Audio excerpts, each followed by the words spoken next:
Who's ready to get jiggy with it and go back to the 90s for 5 minutes? Because the 90s were the bomb. Whatever. Duh. Loser. And my personal favorite, talk to the hand, because the face ain't listening. While watching Friends, we could be totally sarcastic, in Seinfeld, and our favorite Fresh Prince from Philadelphia, born and raised. Our favorite Tannerinos whom we watched grow up on this show, Full House. And an amalgamation of all the other crap that we watched during this glorious decade. And of course, Nicktoons. Snick. Where I spent most of my Saturday nights dreaming that I was on the big orange couch, watching the best primetime Saturday night shows.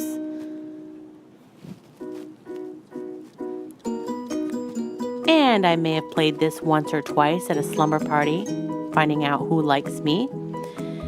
And I watched all of these blockbuster hits at their release dates. And of course, my personal favorite, Clueless, the cult hit. My very first cassette tape was Ace of Base, the Sign album. May have worn it out. Spice Girls!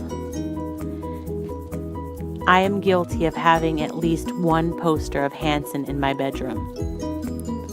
I used to make mixtapes on cassette tapes with my favorite songs on the radio. When I graduated to CDs, I got one of these things. My very first Super Nintendo game console, you had to blow on the cartridge, that kind of sucked, but it came with the latest game, which was Super Mario World. Heck yeah. And the song even got stuck in your head.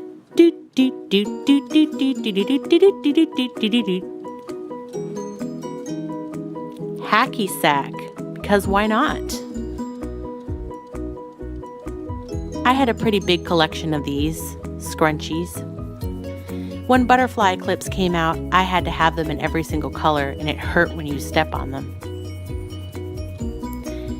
No fairy look is complete without body glitter on your cheeks, on your arms, and everywhere, and chokers.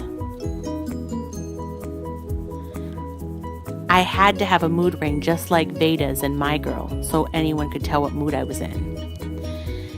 I did have a pair of jelly flats when I was a kid. Perfect way of combining fanny pack with New Kids on the Block in day-glow colors. If you don't like the fairy look, there's always the grunge look, which is way cooler. Not.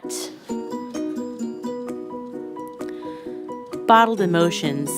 I always was the romantic one. I always wore Dream from Gap. The other stuff was not good. I had CK1 and Tommy Girl.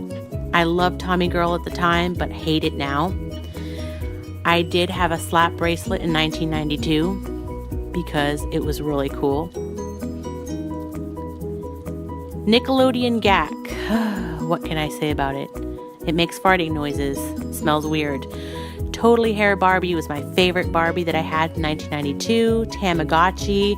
I was always pissed because I could never keep it alive. Treasure Trolls. These were cool for a while in like 1991. They were even cooler if you could get a pencil up its butt. You were the coolest kid in school. Stick-on earrings. I never got into these, but I know a lot of people who did. Guilty. I always wanted blow-up furniture for whatever reason. I don't know. Just page me and I'll call you from a payphone. Make sure you have one of these to save your work on. Besides the Babysitters Club, I loved R.L. Stine's Goosebumps. Wet n Wild was my go-to nail polish of choice. And of course, Carefree gum, only 10 calories a stick.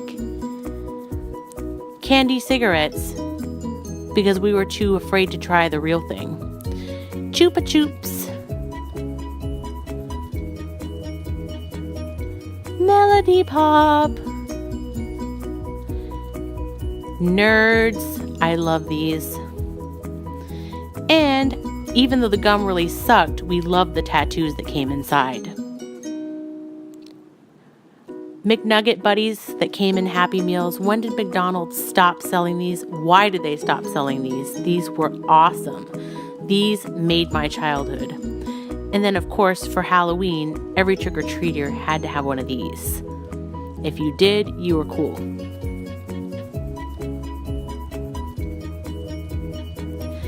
At my favorite pizza joint, I always drank Clearly Canadian. And the rain version of Snapple. I may have rocked the Day Glow colors once or twice, but I'll never admit it. And the Body Shop lip balm.